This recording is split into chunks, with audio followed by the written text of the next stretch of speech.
જો મિત્રો અખાત્રી ગઈ અને ચોમાસું આવ્યું તો હવે ચોમાસામાં જો ખેતરમાં ખેતી કામ કરવું પડે, ખેતર સાફ કરવું પડે.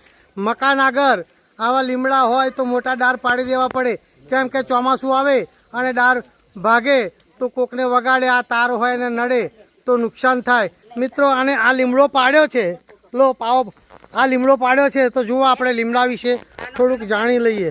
જો એ આ લીમડો છે અને આ લીમડાની લીંબરી છે મિત્રો. લીમડાનું દાંતણ સરસ કામમાં આવે છે.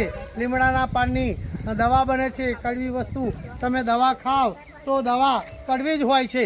તો મિત્રો આ લીમડાના પાનમાં કે લીમડામાંથી જ દવા બને. પછી આ લીંબોરીઓ છે.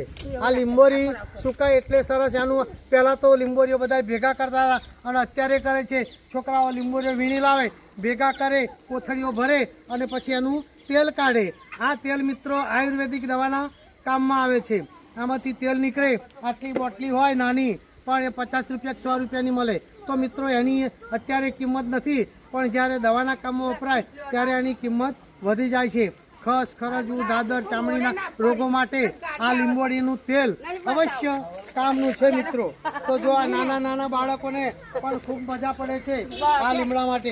અને લીમડાનો છોયો તો વળી આ બાજુ આવતા લીમડાનો છોયો તો વળી બહુ સરસનો સરસ આવું છે મિત્રો. ચલો આવજો ત્યારે.